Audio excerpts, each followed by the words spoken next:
Bonsoir à tous. Ce soir, notre dernier volet sur Canaan, un territoire disputé, de 2007 à aujourd'hui. Alors ce n'est pas qu'il s'est passé beaucoup moins de choses que les décennies précédentes où nous avons pris du temps pour avancer, mais comme nous l'avons vu la dernière fois, ce qui va se passer à partir de 2007 ne va être que des bis repetita, avec évidemment des modulations, avec des contraintes parfois un peu différentes et pas forcément les mêmes pays en jeu, etc.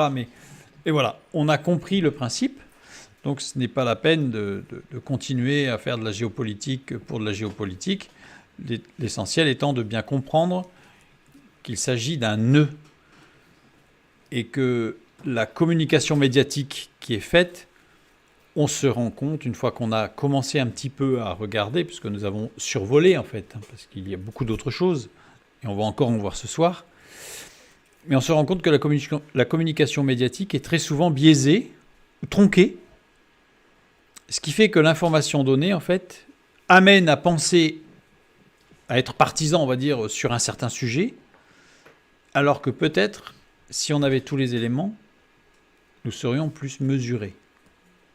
Voilà. Et donc l'idée, c'est de rester toujours factuel, hors passion et émotion. Donc je reprends l'introduction pour la dernière fois, mais parce que c'est vraiment important. Comme je l'ai dit à chaque fois, aborder le conflit israélo-palestinien est compliqué, et on l'a vu les 6 dernières études. On a vu que c'était complexe, et on va encore le voir ce soir, que c'est peut-être encore un peu plus complexe quand on cumule le tout en fait. Sujet qui déclenche beaucoup de passion, avec des accusations qui fusent quasiment systématiquement dans toutes les directions. C'est-à-dire, soit en fonction des informations que nous avons eues, ou en fonction des dernières informations que nous avons eues, nous allons avoir une tendance à accuser Israël, ou alors à accuser le Hamas, ou à accuser Gaza, ou à accuser l'Égypte, ou à accuser... Enfin, ça accuse. Et à partir du moment où on est dans l'accusation, on n'est plus dans l'observation factuelle. Il est difficile d'en parler de façon rationnelle. Puisqu'évidemment, dès qu'on a en face de nous quelqu'un qui va être dans la passion, on perd la raison. C'est-à-dire qu'on perd l'aspect rationnel des choses. Il faut considérer la portée très limitée du conflit israélo-palestinien. Ça, c'est vraiment important aussi. Géographiquement, le territoire disputé est très petit. Voilà, par rapport à la France, ce que représente Israël plus la Cisjordanie plus la bande de Gaza. Le nombre de victimes du conflit israélo-palestinien est faible. Et comme je le dis à chaque fois, un mort, c'est un drame. Voilà. Mais par rapport à d'autres guerres, le conflit israélo-palestinien ne représente que 0,007% de morts par rapport à la population et par an. Et si je le compare avec les 1,57% de morts par rapport à la population du pays et par an, c'est-à-dire 220 fois plus lors des 2 guerres du Congo de 1996 à 2006, ou les 0,13% de morts par rapport à la population du pays et par an, c'est-à-dire 18,5 fois plus que pour le conflit israélo-palestinien, lors des guerres d'Afghanistan de 1980 et 1989, ou russo-japonaise 1904-1905, pour rester sur le XXe siècle. Ces deux guerres, si on peut dire, enfin c'est 3 si je mets la russo-japonaise, puisqu'il y avait à peu près le même nombre de morts, sont les extrêmes, à savoir ce sont les guerres qui ont eu le moins de morts par rapport à la population du pays, pour la guerre d'Afghanistan et russo-japonaise, et celle qui a eu le plus de morts par rapport à sa population, sur la guerre du Congo. Voilà. Guerre du Congo qui, en réalité, n'est qu'une suite de la guerre du Rwanda, avec la création d'une tension interethnique au Rwanda entre les Hutus et les Tutsis. On ne va pas revenir sur ce sujet, mais parce que ce n'est pas le sujet de ce soir. Et il faut savoir qu'en fait, ce n'est pas une guerre qui a été directement une guerre interne au Congo. Parce que souvent on dit la guerre du Congo, mais c'est une guerre importée en fait. À comparer avec les 360 millions de chrétiens persécutés dans le monde chaque jour, là on parle en jour, on ne parle pas par an, c'est-à-dire 4,57% de la population mondiale. Donc quand on parle de 0,007%, c'est dramatique parce qu'un mort, je le dis toujours, c'est dramatique. C'est une famille détruite, c'est terrible. Mais il faut relativiser les choses et si on est passionnellement engagé dans le conflit israélo-palestinien, peut-être lever un peu la tête et utiliser cette énergie pour d'autres choses qui sont aussi importantes et qui touchent beaucoup de monde. Voilà. Sans pour autant ne plus regarder ce conflit-là, bien sûr. Et ne peut-être pas focaliser. Sa situation géographique en fait un territoire central à ce territoire, ce petit territoire. Il est à la croisée des cultures occidentales, orientales et africaines, puisqu'en fait, il se trouve à la croisée, je dirais, de tous les chemins qui peuvent circuler d'un continent à l'autre. Il est à la frontière entre deux mondes économiques, les sédentaires avec la logique de production d'un côté, les nomades avec une logique de commerce de l'autre côté, ici qui s'affrontent à ce niveau-là, enfin qui s'affrontent, qui se rencontrent et qui vont avoir une tendance, et d'ailleurs toute l'histoire, et c'est ce que nous avons vu dans les premières parties, toute l'histoire de avant Jésus-Christ, des 2000 ans avant Jésus-Christ, ne sont que des conflits entre des nomades et les sédentaires. Les sédentaires étant plutôt l'Égypte, les nomades étant plutôt la Mésopotamie. Avec une particularité, c'est qu'Israël est le liant entre le nomade et le sédentaire. C'est-à-dire qu'en tant que nomade, il est rejeté par l'Occident qui est sédentaire, puisque c'est le juif errant, le fameux mythe du juif errant, qui ne doit pas être, puisqu'il est errant, en fait, il ne peut pas être accepté par le monde de sédentaire. Et pour le monde du Moyen-Orient, qui est fondamentalement nomade, en tout cas dans l'esprit, les Juifs, à partir du moment où ils veulent s'implanter dans un pays, ça veut dire qu'ils se sédentarisent, et ça, c'est pas concevable. Donc ils vont être rejetés par les nomades. Donc en fait, ils sont un peu à la frontière entre deux cultures, et qui les rend en fait non catégorisables dans une ou dans l'autre. Ou alors catégorisés dans les deux. Ou assimilables, mais on les catégorise, parce qu'on aime bien catégoriser en fait. Il faut, pour que quelqu'un soit accepté, il faut qu'il soit dans une case. S'il n'est pas dans une case, ça ne va pas, ça dérange, et à ce moment-là on le rejette.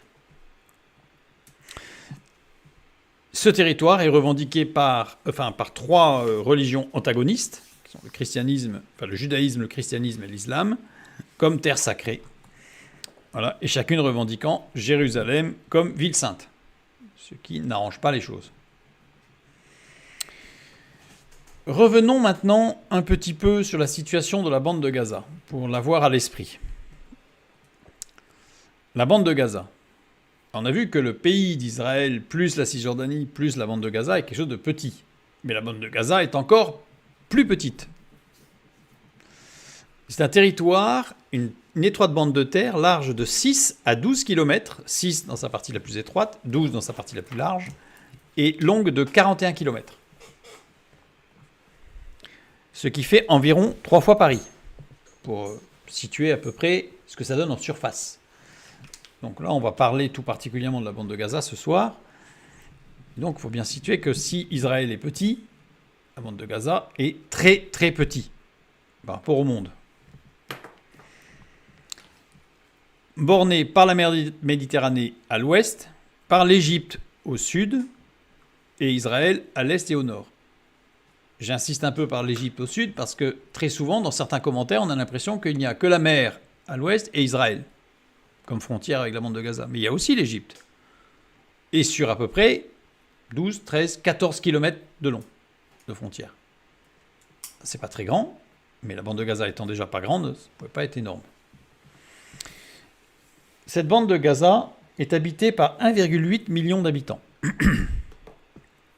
Alors, avec 4500 habitants au kilomètre carré, la bande de Gaza fait partie des territoires les plus peuplés du monde, derrière Monaco, qui a 24 360 habitants au kilomètre carré, Macao, 22 000 habitants au kilomètre carré, Singapour, 8800 habitants au kilomètre carré, et Hong Kong avec 6800 habitants au kilomètre carré. Et ensuite, c'est la bande de Gaza avec 4500 habitants au kilomètre carré, comme zone habitée, enfin dense, de densification vraiment importante quand même.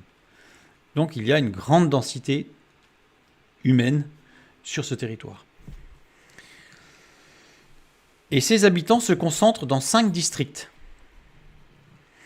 5 districts, on a le district nord, Gaza City, centre, Khan Younes et Rafah. Voilà, qui sont découpés en 5 parties. Donc c'est la bande de Gaza est en 5 régions en fait. Le centre névralgique de la bande de Gaza étant Gaza City. Enfin, Gaza City englobant plus que la ville. C'est tout le secteur que j'ai représenté sur la carte. 80% des Gazaouis ont le statut de réfugiés. Donc 80% des habitants de la bande de Gaza, quand je dis Gazaouis, c'est des habitants de la bande de Gaza, ont le statut de réfugiés. La plupart de ces réfugiés vivent dans les 8 camps créés par les Nations Unies en 1948, qui sont en bleu ici. Donc on voit que globalement la densité humaine est importante, mais ça veut dire que dans ces camps elle est plus importante, avec un peu moins dans le reste. Donc on a vraiment une concentration dans 8 camps qui ont été créés par les Nations Unies et qui sont répartis, pas de façon tout à fait égale, mais qui sont répartis sur toute la bande de Gaza. Alors on va faire un petit détour pour comprendre qu'est-ce qu'il y a derrière le mot réfugié. Parce que vous allez voir que ça va être surprenant. Les réfugiés palestiniens maintenant. Je ne parle pas des réfugiés de la bande de Gaza, je parle des réfugiés palestiniens. 80% des Gazaouis ont le statut de réfugié, c'est ce qu'on vient de voir, donc des habitants de la bande de Gaza. Le statut de réfugié, contrairement au statut de réfugié donné depuis 1945 par l'ONU aux autres populations déplacées au cours des conflits dans le reste du monde, le statut de réfugié palestinien englobe non seulement l'ensemble des personnes qui résidaient en Palestine mandataire, c'est-à-dire sous le mandat britannique, entre juin 1946 et mai 1948, et qui ont quitté leur région à la suite de la guerre de 1948, mais comprend également leurs descendants. C'est-à-dire que normalement, dans le statut de réfugié au niveau de l'ONU, dans tous les pays du monde, ce sont ceux qui ont quitté leur pays pour des raisons de sécurité. Pour les Palestiniens, ça comporte aussi leurs descendants. En conséquence, le nombre de réfugiés palestiniens enregistrés est passé de plus de 700 000 environ en 1950 à plus de 6 millions en 2023. Et oui, parce que dans les 6 millions de réfugiés palestiniens, vous avez des familles entières qui vivent aux États-Unis, en Europe, et qui sont implantées, qui travaillent. Enfin, il n'est pas question pour eux de rentrer, de retourner au Moyen-Orient. Mais ils ont quand même le statut de réfugiés. Mais c'est unique au monde. C'est que pour les Palestiniens. Donc, c'est juste pour comprendre, mais quand l'OLP, par exemple, demande à ce que tous les réfugiés palestiniens puissent revenir en Israël, ça veut dire que Israël pourrait dire « j'accepte 6 millions de personnes ».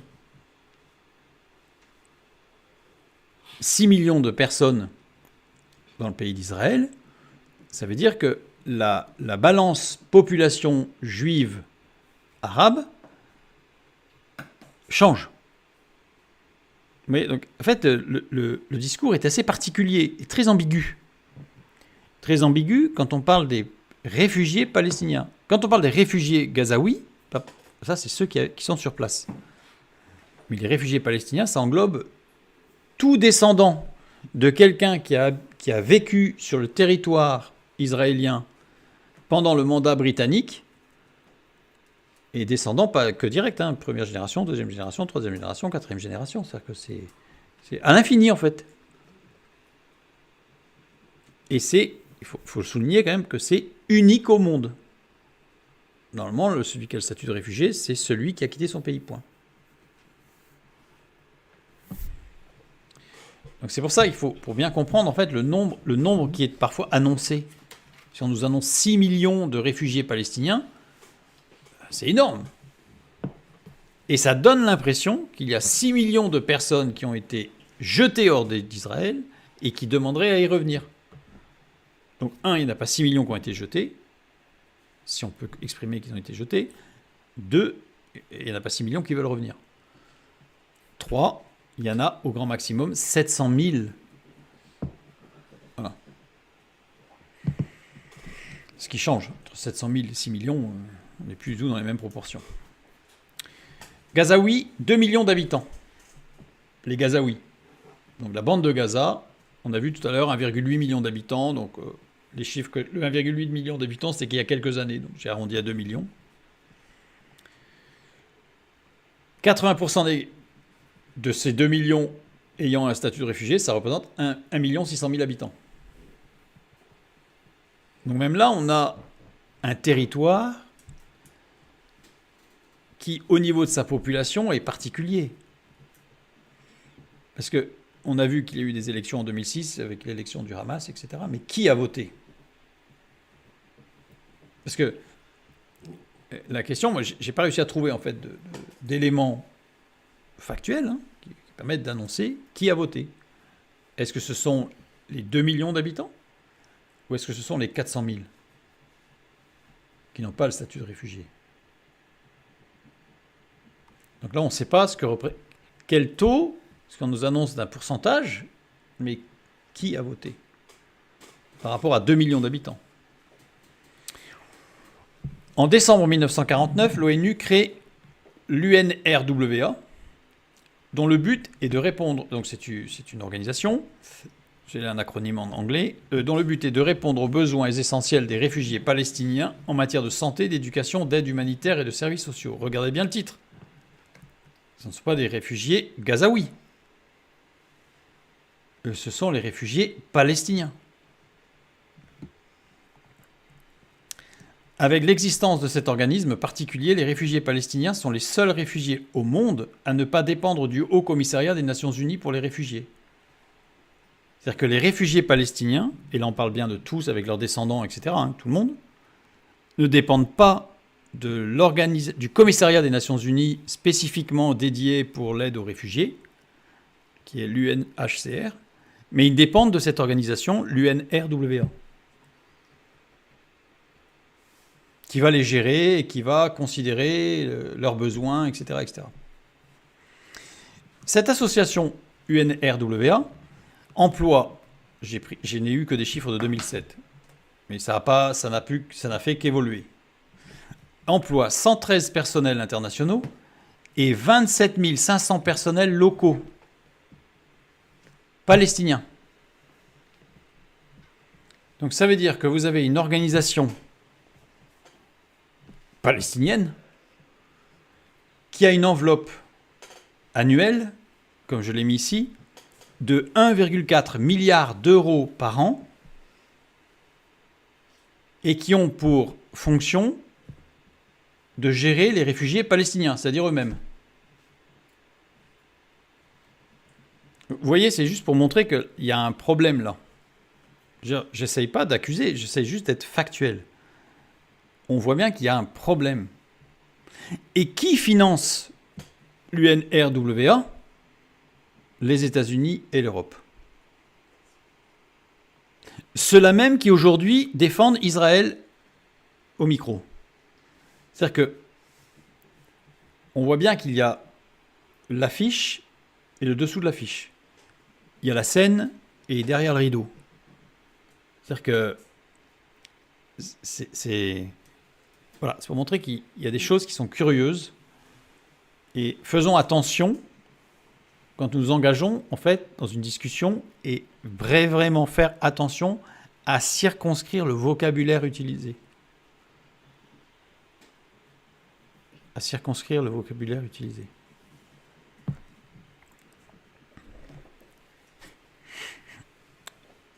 Il y a des citations quand les mots perdent leur sens. Alors certains ajoutent « on peut gouverner le peuple comme on veut ». Au départ, c'était une citation de Confucius, voilà, qui parlait de quand les mots perdent leur sens. En fait, l'homme, fondamentalement, la pensée initiale, c'est l'homme perd sa faculté d'analyse et de positionnement, en fait. Parce que des mots vagues entraînent une pensée vague qu'il est impossible de fixer. Petit rappel sur le statut de réfugié. Qu'est-ce qu'un réfugié? Pour tous les autres peuples du monde, c'est un étranger persécuté dans son pays et qui ne peut ou ne veut pas se réclamer de la protection de ce pays. Il doit s'agir de persécutions fondées sur la race, la religion, la nationalité, l'appartenance ou à un certain groupe social, y compris pour les considérations liées au genre, à l'orientation sexuelle, au risque d'excision pour les femmes. J'ai repris la citation. Ou sur les opinions politiques. On parle d'asile conventionnel en référence à la Convention de Genève du 28 juillet 1951.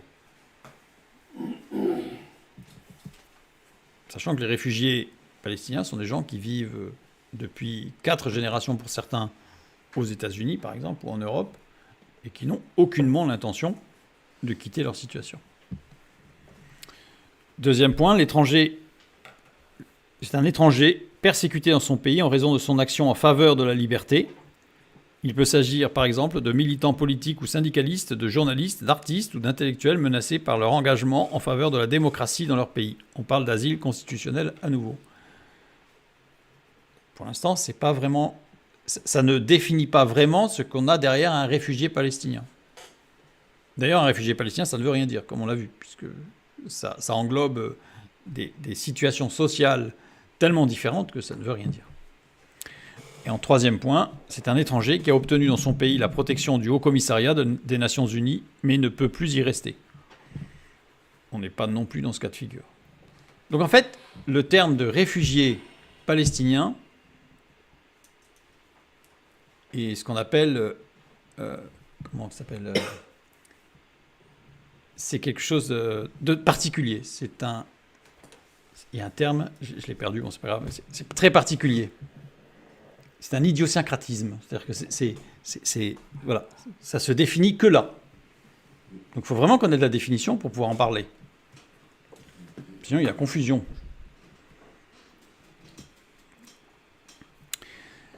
Donc je reviens parce que j'ai voulu bien préciser ce que c'était que les réfugiés. Le statut de réfugié palestinien. En 2000, à Camp David, dont nous avons déjà parlé, le Premier ministre israélien Ehud Barak proposa le droit au retour pour 100 000 réfugiés de l'UNRWA et des solutions d'indemnisation pour tous les autres. Des solutions d'indemnisation pour les 6 millions d'autres personnes. Enfin, les 5 900 000, parce qu'il y en avait 100 000, c'était... Voilà. Mais les dirigeants palestiniens ont refusé toute concession sur le droit de retour de l'ensemble des réfugiés. Les gouvernements israéliens ont mis en parallèle la question des réfugiés palestiniens avec les autres exodes de réfugiés au XXe siècle, y compris celui des réfugiés juifs, mais pas que. Fuyant des pays arabes, il a été aussi mentionné des chrétiens. Aucun exode de réfugiés n'a jamais débouché sur un retour dans ces pays-là. Donc Israël, à un moment donné, a dit il ne faudrait pas 2 poids 2 mesures. C'est-à-dire qu'à ce moment-là, il faudrait aussi indemniser tous les juifs, mais aussi les chrétiens et d'autres, qui ont dû quitter des pays arabes pour des raisons similaires, ou annoncées comme similaires. L'autre point qui fait que les dirigeants palestiniens ont refusé, c'est qu'à partir du moment où ils auraient accepté, l'UNRWA n'avait plus lieu d'être, et les 1,4 milliard d'euros par an reversés à qui d'ailleurs ? Puisque ça concerne tous les réfugiés palestiniens du monde, reversés aux autorités palestiniennes de la bande de Gaza. Et là, on a une petite compréhension de pourquoi les autorités palestiniennes refusent toutes les propositions qui seront faites par Israël.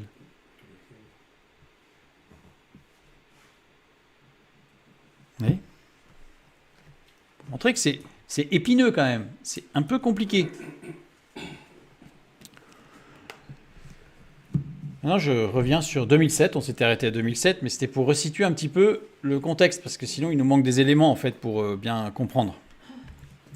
2007, la bande de Gaza est isolée par les autres pays.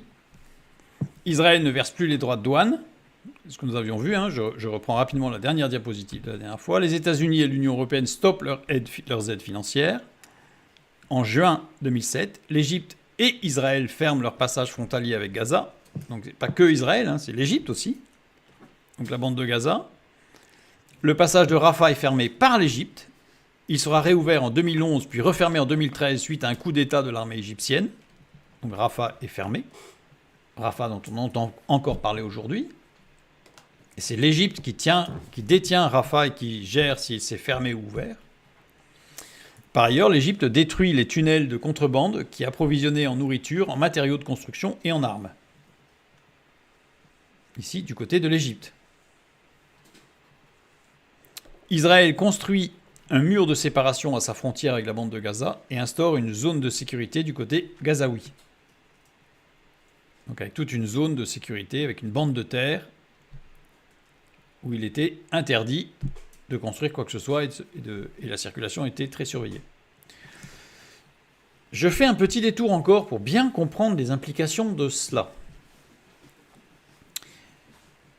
Ouais, encore une fois, on ne va pas à fond dans le détail à chaque fois, mais il faut avoir des éléments.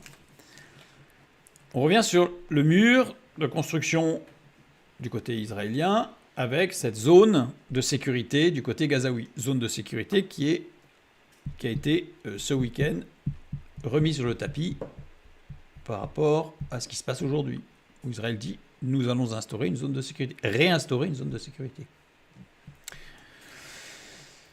Cette zone de sécurité, c'est une zone réputée être la plus grande partie des terres arables de la bande de Gaza. C'est-à-dire qu'en fait, on entend régulièrement le fait que c'est injuste parce que c'est la partie la plus riche au niveau agricole de la bande de Gaza. Donc c'est supprimer une partie quand même importante des revenus et de la production agricole de la bande de Gaza. Alors, j'ai fait quelques recherches parce que j'aime les éléments factuels. Les on dit que ne m'intéresse pas plus que ça. Donc j'ai pris une courbe que vous pourrez retrouver, j'ai mis des références en bibliographie, sur les terres agricoles en kilomètres carrés entre Israël d'un côté et Gaza et la Cisjordanie. Alors, commencez, puisque j'ai obtenu les chiffres qu'à partir de 1961, donc j'ai commencé en 1961, et on voit l'évolution de la surface agricole en Israël, ici, et en Gaza plus Cisjordanie. Je n'ai pas eu les chiffres de Gaza seul, je ne peux pas trouver, et Gaza plus Cisjordanie, ici. Bon, voilà. Et puis là, je fais une petite pause. Je fais une petite pause en 1993. Pourquoi ? Parce qu'en 1993, il y a eu les accords d'Oslo, dont on a déjà parlé, avec une rétrocession progressive et partielle des territoires occupés à l'OLP. C'est-à-dire qu'à partir de 1993, Israël ne gérait plus les territoires de la bande de Gaza et la Cisjordanie.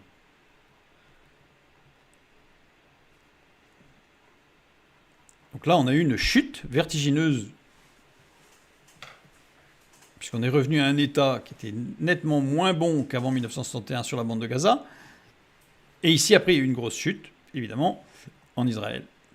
Mais je ne vais pas tout étudier pourquoi. Parce que je vais m'arrêter en 2008, je vais juste donner quelques dates pour montrer que ce qui se passe à l'international a des répercussions, ce qui se passe au niveau même politique, je dirais, a des répercussions pratiques. En 2008, après avoir gagné les législatives de 2006, le Hamas a pris le contrôle de la zone par un putsch, en expulsant les forces liées au Fatah fin 2007. C'est-à-dire qu'on avait déjà vu que le Hamas en 2006, il y a eu des élections, que le Hamas, sur la bande de Gaza en 2006, des élections, que le Hamas avait gagné, pas non plus à 95%, mais qu'il avait gagné, et que les perdants étaient le Fatah. C'est-à-dire, quelque part, des rivaux palestiniens. Et en fin 2007, en fait, ils ont éjecté le Fatah. Et là, à l'éjection du Fatah, il n'y avait que le Hamas qui gérait. La proportion de terres agricoles de la bande de Gaza s'est littéralement effondrée. Là, on est arrivé très très bas.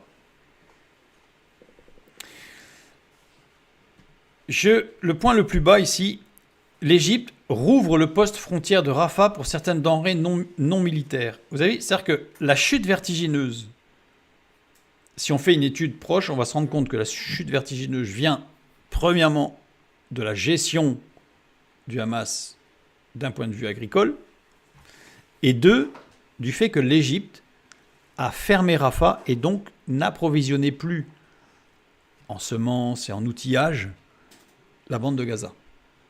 Mais ça n'a rien à voir avec Israël. Absolument rien.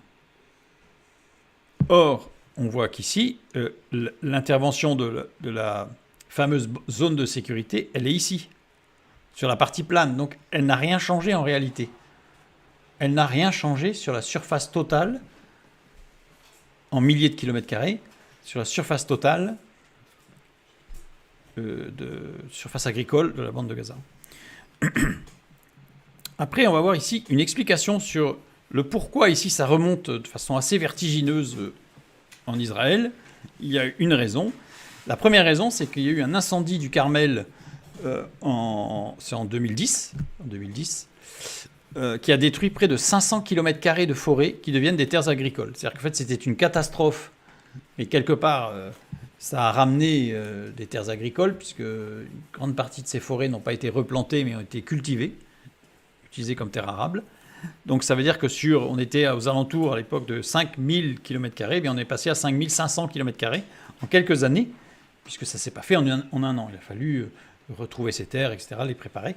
Et donc ça a permis un essor agricole. Et en 2016, à partir de 2016, le gouvernement de Benyamin Netanyahou autorise de nombreuses colonies en Cisjordanie. Et comme les colonies de Cisjordanie sont réputées et comptabilisées comme des territoires israéliens, forcément, à partir du moment où il y a une colonie en Cisjordanie qui s'établit, ça fait de la surface supplémentaire en Israël et de la surface en moins pour la Cisjordanie. Donc c'est pour ça qu'ici, on va avoir en face une chute, une petite chute ici, parce que bon, les colonies, ça ne représente pas non plus des centaines de milliers de kilomètres carrés. Hein. Donc, mais ça explique en fait pourquoi il y a un énorme essor ici, sous le gouvernement de Netanyahou, de la surface de terres agricoles. Voilà, c'est juste pour expliquer un peu la courbe. Voilà. Et Israël durcit le blocus de la bande de Gaza du fait que le Hamas se soit rapproché de Daesh et des partisans de l'État islamique, ainsi que du nouveau gouvernement égyptien. En fait, donc, il y a un blocus supplémentaire du côté de la bande de Gaza. Par contre, il n'y a pas de colonies dans la bande de Gaza, mais il y a des colonies en Cisjordanie. Voilà. Donc, pour bien comprendre. Mais tout ça, c'est pour souligner que quand on dit que l'agriculture de la bande de Gaza a été complètement saccagée à cause de cette zone de sécurité, j'ai vu des articles qui l'affirment. Si on prend les chiffres, je dirais, rationnels, hein, c'est du contractuel, c'est du factuel, non. Non. Voilà. Ce ne sont pas les éléments prépondérants de la difficulté agricole que peut connaître la bande de Gaza aujourd'hui. Donc voilà, donc cette zone de sécurité israélienne. Et là, après, tous les passages vont être fermés, à l'exception de Kerem Shalom et Soufa, réservés pour les marchandises, dans le sud de la bande de Gaza, du côté israélien. Donc là où ce sont des marchandises qui vont passer. À l'exception d'Erez, réservés pour les personnes, dans le nord. Bon, j'en ai déjà parlé, je ne reviens pas sur ce sujet. Seuls les personnels des organisations internationales et les malades peuvent y transiter. Côté mer, l'accès aux frontières par bateau est interdit aux Gazaouis. C'est-à-dire que vous avez ici toute une zone située au niveau des frontières qui est interdite pour éviter qu'il y ait des transferts par la mer ici, assez simple. Ils sont obligés de faire un long détour par la mer, ce qui rend les choses plus difficiles et plus observables et plus... on peut les bloquer plus facilement. La zone de pêche est aussi restreinte. Et la zone de pêche des Gazaouis est restreinte.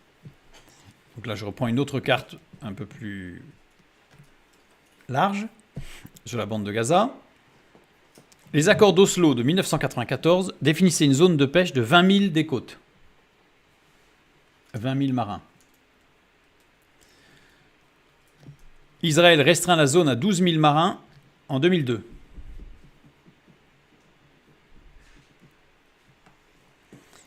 Puis à 10 000 en avril 2006. 10 000 marins. Puis à 6 000 marins en octobre 2006. On voit quand même que ça se restreint énormément.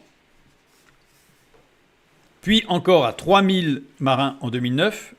Suite à une trêve en 2021, Israël est revenu à une zone de 12 000 marins. Donc on est passé à 12 000 marins. Donc on est resté jusqu'à 3 000, je l'ai mis en gris là, très faible en fait, c'est-à-dire que quasiment rien. Hein. Sachant qu'il y a quand même, il faut le dire, il y a une grande partie des revenus de la bande de Gaza qui provenaient de la pêche. Alors quand il y a une grande partie, c'est pas non plus majoritaire, mais il y a une partie importante quand même, non négligeable. Donc au niveau de la pêche, c'était compliqué. D'autant plus que, selon les Nations Unies et le Hamas, les zones les plus poissonneuses se trouvent à plus de 8 000 marins de la côte. C'est pourquoi le Hamas revendique un retour à une limite à 20 000 marins. Voilà. Alors, c'est amusant parce que les Nations Unies et le Hamas reconnaissent que les zones poissonneuses sont à plus de 8 000 marins. Israël a laissé jusqu'à 12 000 marins. Mais donc, comme c'est plus que 8 000, il faut 20 000. Enfin, bon. Après, ça peut se justifier. C'était les accords d'Oslo, etc. Bon. Voilà. C'est pour bien expliciter, une fois de plus, ce qu'il en est. Parce que bien souvent, il manque des informations. Et même là, il manque une information. Pour comprendre pourquoi Israël a restreint la zone de pêche. Alors évidemment, c'est parce qu'il y avait des bateaux de pêche qui n'étaient pas vraiment des bateaux de pêche. Enfin bon, voilà, c'est la guerre, quoi. Mais il y a une autre raison, sous-jacente encore, un peu plus profonde. Remarque. C'est en 2002 que les premiers grands gisements de gaz sont découverts et susceptibles d'être exploités au large de la bande de Gaza. Et quand on regarde les cartes, je me suis amusé, entre guillemets, à le faire, à regarder les documents, et on se rend compte qu'à chaque fois que les gisements se rapprochent de la terre, à chaque fois la limite, elle est au-deçà. C'est-à-dire qu'Israël ne voulait pas que le gouvernement, enfin les responsables palestiniens de la bande de Gaza aient accès à ces gisements, qui sont de plusieurs millions de mètres cubes de gaz. On estime à 40 millions de mètres cubes. J'ai pris une carte pour montrer voilà, les différents gisements, parce que on va pas passer beaucoup de temps, mais pour bien comprendre qu'il y a des raisons sous-jacentes en fait. Alors vous allez me dire, oui, mais là on dépasse largement les 20 000 marins, parce qu'on est très loin sur le... Oui, mais c'est parce que c'est une nappe en fait qui n'est pas limitée. C'est-à-dire qu'elle court sous la terre, et donc elle arrive jusqu'au bord là. Ce qu'on appelle les marines, les Gaza Marine 1, Gaza Marine 2. Les accords d'Oslo 2, signés en 1995, ont accordé à l'autorité palestinienne la juridiction maritime sur les eaux jusqu'à 20 000 nautiques de la côte. Par conséquent, l'autorité palestinienne a signé un contrat d'exploration gazière sur 25 ans avec la société British Gas Group en novembre 1999, c'est-à-dire avec les Anglais. Alors, juste pour le petit calcul, 1999 plus 25 ans, c'est 2024. C'est-à-dire qu'aujourd'hui, en réalité, il y a aussi un autre enjeu. Parce qu'en 2024, la bande de Gaza pourrait récupérer l'exploitation de cette nappe gazière. Et c'est un enjeu, je vais dire stratégico-économique, entre Israël et Gaza aussi, qui rentre en ligne de compte par rapport à ce qui se passe aujourd'hui. Vous voyez, c'est pour vous montrer que c'est pas simple. C'est loin d'être simple. Après, de là à dire qui a raison, qui a tort, chacun fera son avis. J'essaye de donner des éléments factuels pour montrer que, attention, il faut bien peser les choses. Pour comprendre les tenants et les aboutissants. Et là, on voit encore qu'il y a eu Lord Balfour, on en a parlé, qui avait présenté les choses de façon très ambiguë par rapport au monde arabe et par rapport au monde juif, par rapport à cette lettre ouverte pendant la Seconde Guerre mondiale. Eh bien là, ça continue l'ambiguïté quelque part, puisqu'en fait, les Gazaouis n'ont pas le droit d'exploiter, mais c'est la société British Gas Group qui a exploité pour les Gazaouis. Donc en fait, c'est très ambigu à nouveau. C'est pour ça que sur les conflits que vous avez là, vous entendrez très peu parler des Anglais. Parce qu'ils sont quand même relativement impliqués dans des choses qui ne sont pas louches, hein, parce qu'il y a des contrats, etc., mais qui va les empêcher de prendre vraiment position, en fait, parce que c'est un peu compliqué quand même. Oui, donc ça explique pourquoi l'Angleterre, aujourd'hui, on en entendra certainement beaucoup plus parler en 2025, quand il n'y aura plus cette concession. 2009.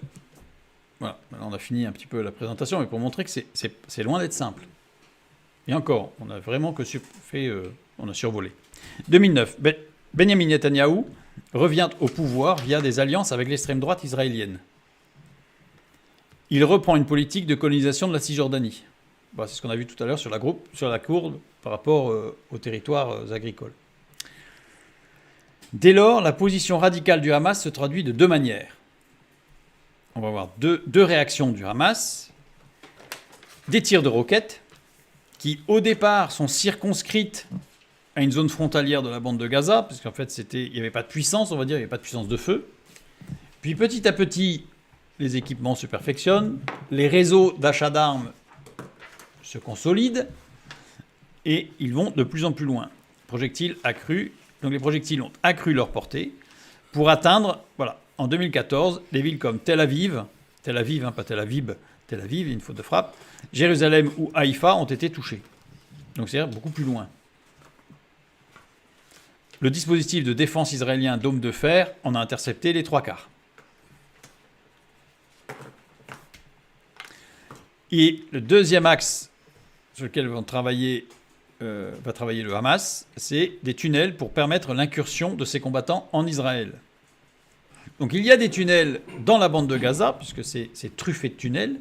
On estime aujourd'hui que dans cette bande qui fait 41 km de long, enfin 3 fois Paris, hein, il y a 1000 km de tunnels. Donc c'est énorme. Hein. Mais il y a des tunnels qui rentrent sur le territoire israélien pour ressortir sur le territoire israélien pour pouvoir faire une incursion directe par des tunnels. Voilà. Donc ça, c'est à partir de là, à partir de 2009-2010, qu'ont commencé cette stratégie des tunnels. Au tout début, quand ils ont commencé à construire des tunnels, officiellement, c'était pour amener l'eau dans la bande de Gaza. C'était la couverture. Très rapidement, ça ne tenait plus comme couverture, vu les réseaux qu'il y avait. Et donc, ce discours n'est plus vraiment d'actualité. Au tout départ, c'était ça. Je dis ça, c'est par rapport à ce qui se passe aujourd'hui encore, quand le gouvernement israélien a dit « on va les remplir d'eau, ces tunnels ». Et en fait, ils ont dit « puisque ces tunnels avaient pour vocation à être des réseaux d'eau, nous allons les remplir d'eau ». Oui, donc c'est le jeu un petit peu, comment dire, tu me mens, je te mens, parce qu'Israël c'est très bien, mais voilà, pour essayer de jouer un peu l'ironie, on va dire, voilà, parce que plutôt que d'utiliser des gaz neurotoxiques ou des choses comme ça qui sont formellement interdites, les remplir d'eau de mer, puis en plus, et le gouvernement israélien, quand on leur dit, oula, quand même, ils ont dit, mais c'était leur vocation initiale. Oui, voilà. Alors, Israël réagit très fortement à ces agressions territoriales. Et on va pas parler, juste énoncer, hein, mais l'opération Pluie d'été en 2006, l'opération Plomb durci en 2008-2009, l'opération Pilier de défense en 2012, l'opération Bordure protectrice en 2014 et la crise israélo-palestinienne de 2021. Et ce qu'on appelle le déluge d'Al-Aqsa de 2023. On est dedans, là. Donc à chaque fois, ce sont des réactions violentes face à des agressions, soit par roquette, soit par tunnel, soit les deux. Beaucoup affirment, et surtout les chrétiens évidemment, affirment que les choses s'accélèrent pour aller vers l'accomplissement de toutes les prophéties. Et donc il y a une sorte d'ébullition, d'excitation dans le monde chrétien très branché fin des temps, pour nous dire que tout s'accélère, tout s'accélère, tout s'accélère, tout s'accélère. Il faut savoir que depuis des siècles, des prophéties s'accomplissent. Ce n'est pas parce qu'il y a une prophétie qui s'accomplit de notre vivant à nous que les choses s'accélèrent. Il y a juste une prophétie qui s'est accomplie. C'est tout. Les choses s'accélèrent. Vraiment, je mets point d'interrogation, puisque on le dit, mais une fois de plus, soyons factuels. Essayons de poser les choses. Nous avons vu dans nos différentes parties, nos différentes études, qu'à maintes reprises, il y a eu plutôt des coups de frein. Mais pourquoi pas? Peut-être que les choses s'accélèrent. Regardons. 2020, on va parler des accords d'Abraham. Je vous dis, entre 2007 et 2020, il s'est passé beaucoup de choses. Mais voilà. On va se concentrer sur ce qui se passe là. 2020, les accords d'Abraham. 2 traités de paix entre Israël et les Émirats arabes unis, d'une part, et entre Israël et le Bahreïn, d'autre part. Donc c'est-à-dire que ce sont 2 pays, donc Israël en bleu, ici, les Émirats arabes unis, ici, et puis le Bahreïn qui est tout petit, ici. Alors, ces accords d'Abraham, ils promeuvent le dialogue interreligieux. Ils promeuvent le dialogue interculturel.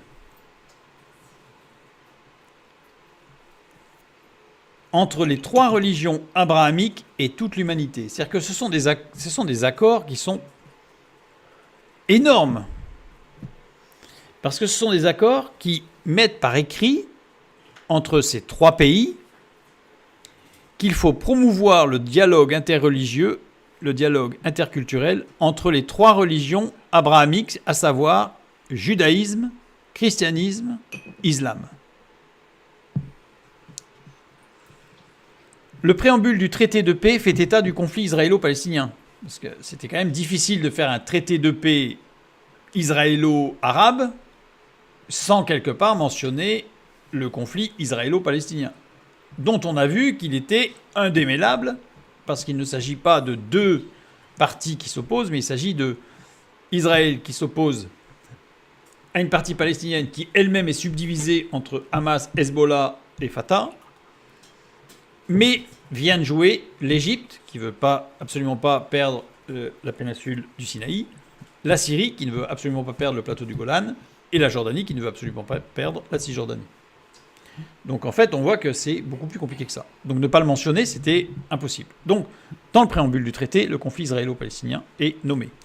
Il rappelle les traités de paix israélo-égyptiens de 1979 et israélo-jordaniens de 1994. C'est-à-dire qu'il s'appuie sur des choses passées qui ont été faites avec des traités qui ont été faits entre Israël et l'Égypte et entre Israël et la Jordanie. Voilà. Le traité signé à Washington en 1979, à la suite des accords de Camp David de 1978, dont on a déjà parlé, et qui fait de l'Égypte le premier pays arabe à signer un traité de paix et à reconnaître Israël. Donc il mentionne, ce traité d'Abraham. Mais un changement de gouvernement a rendu la concrétisation de ce traité impossible. C'est-à-dire qu'en fait, il y a eu plutôt un coup de frein, une fois de plus, là. Puisque là, on partait vers la paix. Vers une paix de tout le Moyen-Orient. Et un renversement de gouvernement égyptien fait que, pof, tout est reparti à zéro. La Jordanie en fera de même en 1994 avec le traité de paix israélo-jordanien à la suite des accords d'Oslo. Il y a eu Camp David, Oslo. Mais en 2020, Benjamin Netanyahou refuse l'accès à l'esplanade des mosquées au prince héritier Hussein de Jordanie, alors qu'en vertu du traité de 1994, elle reste sous autorité jordanienne. Un retour en arrière est alors visible et inévitable. C'est-à-dire que le prince de Jordanie, après ces accords de paix, dit bah, c'est bon, donc il dit, un peu provocateur, mais je vais aller sur les esplanades des mosquées parce que ça m'appartient, puisque d'après le traité, c'est mon territoire. Et là, Benjamin Netanyahou lui dit « Niet, je refuse. Je refuse. Non. » Résultat, en plus, il a refusé au dernier moment, ça veut dire que le prince était sur le départ, donc c'est-à-dire qu'officiellement il y allait, donc c'était de la provocation à l'état pur. Donc forcément, retour arrière, marche arrière. Mais ces marches arrière-là ne sont pas mentionnées dans le traité d'Abraham. On dit juste que il y a déjà eu, ce n'est pas les premiers accords de paix entre Israël et un pays arabe, puisqu'il y en a déjà eu un avec l'Égypte et il y en a déjà eu un avec la Jordanie. Les deux parties s'engagent dans ce traité, donc en préambule, à poursuivre leurs efforts pour parvenir à une solution juste, globale, réaliste et durable du conflit israélo-palestinien. Et à travailler ensemble pour parvenir à une solution négociée au conflit israélo-palestinien qui réponde aux besoins et aux aspirations légitimes des deux peuples. On sent quand même poindre la paix, enfin, une issue. Une issue parce que ça veut dire qu'on élargit les acteurs du conflit israélo-palestinien, mais non pas dans le but d'un conflit, mais dans un but de médiation. Les deux parties s'engagent à prendre les mesures nécessaires pour empêcher toute activité terroriste ou hostile l'un contre l'autre sur ou depuis leur territoire respectif, ainsi qu'à refuser tout soutien à de telles activités à l'étranger ou à autoriser un tel soutien sur ou depuis leur territoire respectif. Ça, c'est extrêmement important. Parce que ça veut dire que les Émirats arabes, et même si c'est un tout petit pays, mais le Bahreïn, s'engagent à ne rien faire qui pourrait aider une partie qui viendrait en conflit avec Israël. Évidemment, Israël dit la même chose pour eux, mais ça paraissait presque assez facile à faire. Mais dans l'autre sens, c'était plutôt quand même courageux, téméraire, je ne sais pas ce qu'il faut dire, mais en tout cas, c'était novateur. En octobre 2020, Donald Trump, qui est l'investigateur et le promoteur, qui a énormément travaillé, comme on dit, en sous-marin, c'est-à-dire auprès de différentes autorités de ces pays, pour réussir à trouver cet accord. Donc c'est vraiment lui qui est l'élément fondamental de ces accords. Annonce, en 2020, annonce un accord de normalisation des relations diplomatiques entre Israël et le Soudan. Donc on élargit, c'est-à-dire qu'on avance. On avance. Sur ce plan-là, Donald Trump a énormément travaillé avec le monde arabe pour justement, en fait, et Israël, pour trouver des accords de paix, des moyens d'entente stable. Contrairement à Camp David, où il fallait absolument signer le document pour pouvoir être sur la photo et pour pouvoir mettre son nom dans l'histoire. C'est-à-dire que Bill Clinton, par exemple, a tout fait pour qu'on sache que c'était lui qui gérait le truc. Mais derrière, ça s'est terminé en queue de poisson. Tandis que là, Donald Trump, c'était complètement silence, jusqu'au jour où il annonce, voilà, avec le Soudan, maintenant, un pays de plus. En décembre 2020, 2 mois plus tard, Donald Trump annonce un accord de normalisation des relations diplomatiques entre Israël et le Maroc. Là, on peut dire que les choses s'accéléraient, oui. Je m'arrête.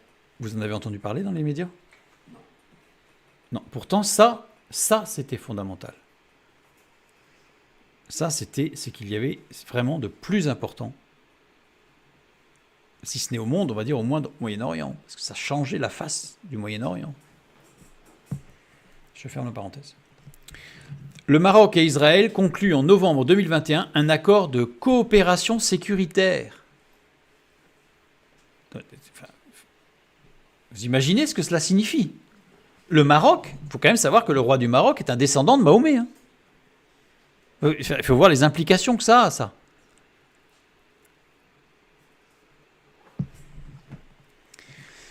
En avril 2022, on s'approche de 2023, hein, en avril 2022, Israël et les Émirats concluent un accord de libre-échange. Les Émirats, c'est l'Arabie Saoudite. Après l'annonce de l'accord israélo-émirati, le Premier ministre israélien Benjamin Netanyahou remercie le président égyptien Al-Sisi et les gouvernements d'Oman et de Bahreïn pour leur soutien à l'accord de paix historique. Israël est en train de signer un accord de paix avec l'Arabie Saoudite. Non mais, enfin, c'est énorme. C'est un basculement dans l'histoire, là. Enfin, il faut être une croix rouge, quoi. Enfin, c'est dans le calendrier. Dans les prophéties bibliques, il est parlé d'alliance entre Israël et certains pays. pour justement la fin des temps, cette fameuse fin des temps. On va prendre qu'un seul exemple, parce que là, il faudrait plusieurs soirées pour prendre tous les textes et regarder un petit peu toutes ces alliances, tout ce qui va se passer. Mais je vais prendre un texte. Ézéchiel, chapitre 38, le verset 13. Séba et Dédan, les marchands de Tarsis, et tous leurs lionceaux te diront, viens-tu pour faire du butin? Est-ce pour piller que tu as rassemblé ta multitude? Pour emporter de l'argent et de l'or? Pour prendre des troupeaux et des biens? Pour faire un grand butin? Ici, on parle de Séba et Dédan. Alors, je ne vais pas rentrer, je ne vais pas faire une étude sur les différents pays et leur représentation, parce que ce serait trop long encore, mais voilà. Dans la vallée de Shinéar, en Genèse, au tout début, avant la construction de la tour de Babel, les familles se multiplièrent. Et la parole de Dieu nous donne des générations. On dit que Sem a engendré Arpachshad, Loud, Assur, Aram, Elan, etc. Je ne vais pas tous vous les lire, avec une petite ambiguïté pour Caïnam, mais on a déjà étudié par ailleurs. Voilà. Et on a Cham aussi, ou Ram, le frère de Sem, voilà, avec toute sa descendance. Et puis on a Japhet, le troisième fils de Noé, avec toute sa descendance. Et plusieurs noms, pour ne pas dire tous, mais bon, on va dire plusieurs pour rester... Sinon on va me demander de me donner tous les noms, ça serait plus long à expliquer. Donc, plusieurs noms représentant des pays ou des zones géographiques. Alors, je signale quand même que il peut y avoir un pays d'aujourd'hui qui peut être représenté par 2 ou 3 noms. Parce que dans l'histoire, ce pays est la réunion de 3 zones ou régions, voire pays dans certains endroits. Donc on a des réunions et d'ailleurs dans le texte on peut voir que certains de ces pays vont peut-être même se rescinder en 2, comme ça s'est passé par exemple pour la Yougoslavie, la Tchécoslovaquie à l'époque, qui s'est coupée en fait, parce que les textes bibliques nous parlent de descendants qui sont en opposition sur ces régions. Bref, donc c'est très intéressant à faire, c'est un peu long, mais c'est très intéressant. Et donc, on va prendre certains, on sait que, Sem, c'est les Sémites, Héber, on dit que ce sont les Hébreux, Yoktan, on sait que c'est le Qatar, et les États-Unis arabes, oui, les Émirats arabes unis, merci. Voilà. Assur, on sait que c'est la Syrie. Aram, on sait que c'est la Syrie. Elan, on sait que c'est l'Iran. Cush, l'Éthiopie. Put, la Somalie. Mizraïm, c'est l'Égypte. Canaan, c'est la Jordanie. Sabta, c'est Oman. Avila, c'est le Yémen. Et Séba et Dédan, avec tous les autres, tous les descendants de Cush, en fait, de l'Éthiopie. Ce sont les petits royaumes de la péninsule arabique. Quand on dit petits royaumes, Séba et Dédan, alors Séba et Dédan, c'est parce que ce qu'on connaît aujourd'hui comme l'Arabie Saoudite est en réalité la réunion de plusieurs régions qui, même pendant des siècles, ne s'entendaient pas du tout, mais qui finalement se sont réunies. Enfin bon, je ne rentre pas dans les détails géopolitiques, parce que là, on ne s'en sortirait pas.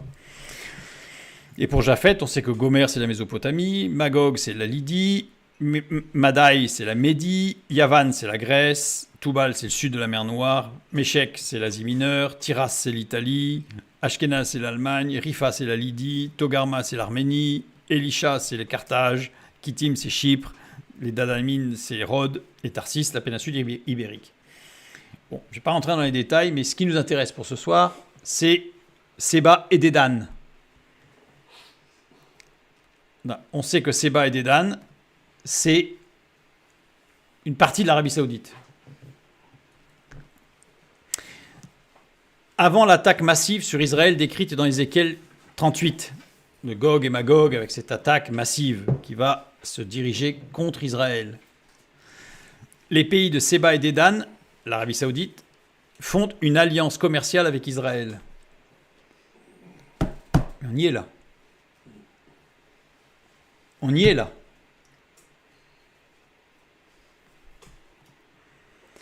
Le 19 septembre 2023, c'est pas longtemps, ouverture de la 78e session de l'Assemblée générale de l'ONU. Benjamin Netanyahou prend la parole, annonce que l'Arabie saoudite entre dans les traités d'Abraham et que de nombreux pays arabes se préparent à y entrer aussi, suivant l'exemple de ce grand pays du Golfe. Il fait une annonce officielle que non seulement l'Arabie saoudite officiellement va rentrer dans le traité d'Abraham, mais qu'il y a plusieurs pays arabes qui sont sur le point d'y rentrer aussi. Imaginez l'accord de paix que c'est. Je rouvre la même parenthèse que tout à l'heure, vous en avez entendu parler? Non, pourtant, recherchez, vous trouverez. Accord que condamnent évidemment, outre l'autorité palestinienne et le Hamas, l'Iran et la Turquie. Parce que eux, par contre, dis non. Non. Nous, on n'est pas d'accord. Parce que la Turquie, son rêve profond, Erdogan, c'est de retrouver l'Empire ottoman. C'est son rêve. Donc forcément, dans l'Empire ottoman, on ne peut pas avoir Israël au milieu. C'est pas possible. Entre autres. Et l'Iran, on connaît sa politique. Et le Hamas, évidemment, le Hamas qui s'est juré de détruire Israël, c'est pas possible. C'est pas possible d'avoir un accord de paix qui remettrait en cause tout ce qu'on a vu depuis le début. L'existence même du Hamas, d'ailleurs. Survient alors l'attaque du 7 octobre 2023. L'attaque du 7 octobre 2023 survient quelques jours après, 2 semaines après, l'annonce de Benjamin Netanyahou comme quoi la paix au Moyen-Orient est imminente. Voilà pourquoi il y a eu le 7 octobre. L'Arabie Saoudite suspend ses discussions avec Israël. Tous les pays qui devaient rentrer dans le traité d'Abraham reculent. Alors, je ne sais pas si vous appelez ça une accélération, mais personnellement, je prends ça plutôt pour une décélération. C'est-à-dire un freinage. Et on l'a vu à maintes reprises. Dieu est souverain. C'est Dieu qui gère les temps et les moments. Ce ne sont pas les hommes politiques. Les prophéties montrent qu'il y aura, à un moment donné, un ensemble de pays qui se liguera contre Israël et un ensemble de pays qui se liguera en faveur d'Israël. On voit dans Ézéchiel 38, et pas que, il y a plusieurs passages, Ésaïe, etc. La carte aujourd'hui des pays qui condamnent le Hamas et ou soutiennent Israël, de ceux qui appellent à un apaisement sans se positionner directement, pour l'un ou pour l'autre, et de ceux qui condamnent Israël ou soutiennent le Hamas. On prend une carte du monde, voilà. On a ici les pays, en bleu, les pays qui condamnent le Hamas et qui soutiennent Israël, en tout cas au niveau du micro, parce qu'on a vu tout à l'heure que parfois au niveau financement, c'est pas tout à fait pareil. Mais en tout cas, on va dire au niveau de la communication qui est faite aujourd'hui, dans les médias, ou médiatiques, on a des pays en gris qui appellent à un apaisement, en gris foncé, qui appellent à un apaisement sans se positionner directement, et des pays en gris clair qui, eux, n'ont rien dit. Donc, voilà, statu quo. Et en orange, ici, pays qui condamnent Israël et ou soutiennent le Hamas. Donc, voilà. Avec certaines ambiguïtés pour la Russie, par exemple. Et l'Arabie Saoudite qui se trouve maintenant, comment on dit, un pied dans le caniveau, un pied sous le trottoir. C'est-à-dire, ils avaient engagé un processus de paix, donc là, ils font marche arrière, mais ils ne peuvent pas non plus vraiment condamner. Enfin, c'est un peu compliqué. C'est un peu compliqué. Voilà. Mais la répartition actuelle ne correspond pas à celle qui est donnée dans les prophéties bibliques. C'est-à-dire que la Bible ne donne pas une liste exhaustive de tous les pays qui seront pour et de tous les pays qui seront contre. Mais elle donne une liste des pays les principaux qui seront pour et ceux qui seront contre. Et ce que l'on a aujourd'hui n'est pas le reflet de ce que dit la prophétie biblique. Donc de toute façon, ce n'est pas l'heure. Donc malgré tous les efforts que certains hommes politiques, certaines associations, certaines organisations, certains chrétiens dans la prière, ça n'accélérera pas le temps de Dieu. Oups. L'attaque du Hamas du 7 octobre 2023 est un coup de frein important de plus dans le déroulement des événements qui tendraient vers un accomplissement rapide, voire expéditif des prophéties bibliques. On a l'impression que les chrétiens voudraient que ça s'accélère, en fait. Voudraient que ça s'accélère. Jérémie 23,6, il est dit « En son temps, Juda sera sauvé. Israël aura la sécurité dans sa demeure, et voici le nom dont on l'appellera l'Éternel notre justice. » En son temps. En son temps. C'est Dieu qui détermine les temps et les moments. Ecclésiaste 3,11. Il fait toutes choses bonnes en son temps, même il a mis dans leur cœur la pensée de l'éternité. Bien que l'homme ne puisse pas saisir l'œuvre que Dieu fait du commencement jusqu'à la fin. Cette phrase montre bien que ce n'est pas la peine d'essayer de saisir, puisque la parole de Dieu nous dit que nous ne pouvons pas saisir ce que Dieu fait. Et forcément, nous n'avons qu'une vision de notre hauteur. allez, pour les plus grands d'entre nous, 2 mètres, quoi. Mais Dieu, lui, est dans les cieux, donc il a une vue infinie. Il a un recul infini. Et il est infini. Pas nous. Pas nous. Dieu prépare son avènement. Dieu prépare, depuis Genèse 1, Dieu prépare la fin. Il a déjà tout prévu. Il y aura des alliances entre Israël et l'Arabie Saoudite et d'autres pays. Mais en son temps. Pas dans le temps de Donald Trump ou de je ne sais pas qui. C'est louable. C'est louable ce qui a été fait. Et certainement que ça sera préparatoire, puisque certainement que ces traités d'Abraham seront repris plus tard. Mais ça ne s'accélère pas. Il y aura un temps de paix pour Israël, mais en son temps. Et la parole de Dieu ne parle jamais d'accélération. Elle parle d'accomplissement de prophéties précises. En son temps. Le 7 octobre 2023 est un événement modérateur dans la préparation des événements annoncés dans la Bible. Dieu est le gestionnaire des temps et des moments. Le 7 octobre 2023 est un événement stimulateur d'une prise de conscience de l'éternité pour Israël. Dieu est le gestionnaire des temps et des moments. Pourquoi le stimulateur ? Parce que si vous regardez, si vous écoutez ce qui se passe du côté israélien, mais le nombre de miracles qu'il y a parmi les militaires israéliens, mais c'est tous les jours.